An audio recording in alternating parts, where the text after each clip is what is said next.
He stepped out of the mall that evening, coffee in one hand, car keys in the other. Just another ordinary Thursday in Michigan. But what happened next would reopen a chapter of his life he thought was long buried. As Ryan walked toward the parking lot, his eyes landed on a young woman sitting near the trash bins, her hands trembling as she held out a rusted tin cup. Her hair was tangled, her face pale, her clothes worn thin by years of hardship. And yet something about her made his heart stumble. He stopped mid-step because beneath the dirt and exhaustion, behind those hollow eyes, he saw her. The girl who once meant everything to him. The girl who disappeared 12 years ago, without a word, without a goodbye. Her name echoed in his mind like a ghost. Melissa. She looked up, startled, her gaze meeting his for a fleeting second. The tin cup slipped from her hands and clattered to the ground. For a moment, time didn't move. It was 2013 again. The summer fields, the school dance, their secret promises under the chapel's shadow. And then she was gone. No calls, no explanations, just silence. He had spent years believing she'd betrayed him, that she'd found someone else. But now, looking at her, fragile, trembling, and lost, he felt his anger dissolve into something else entirely, something deeper, something painful. "Melissa," he whispered. Her lips parted, and for a heartbeat, she was that same girl again. Only now, she looked like she'd lived 1,000 lifetimes of sorrow.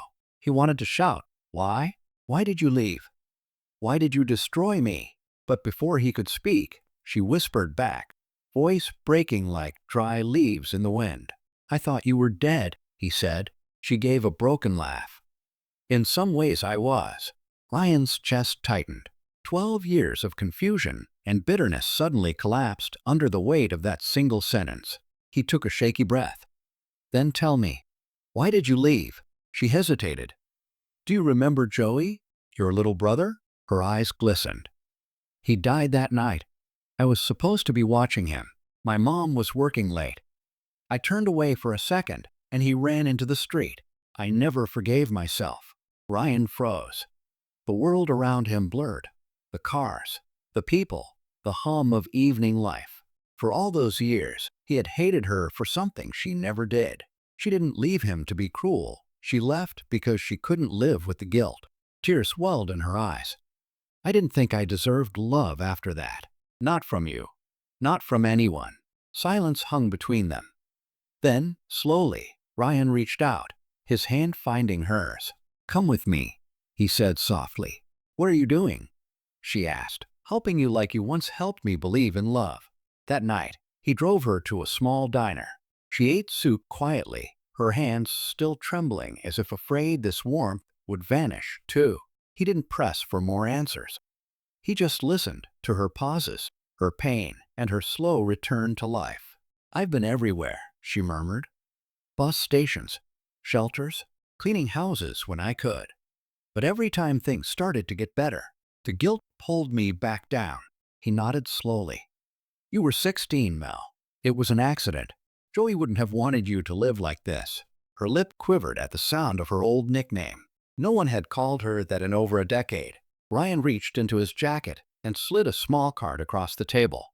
"Stay at my place for a while, just until you get back on your feet." Her eyes widened. "Ryan, I can't." "Yes, you can," he interrupted gently.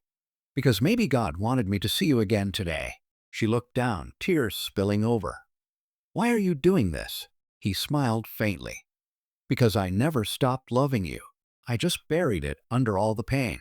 Weeks passed.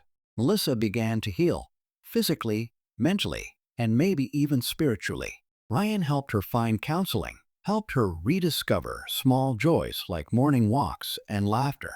Some nights she cried quietly in the spare room. Other nights, they'd sit outside watching the stars, speaking about their shared past as if it belonged to two other people. One night, she turned to him. "Do you really still love me?" He nodded. "I never wanted closure, Mel. Maybe because a part of me always knew we weren't finished." She smiled through tears. "I don't know if I deserve this second chance." "Then don't call it that," he said. "Call it grace." They didn't kiss. They didn't need to. In that quiet, something long broken was made whole again.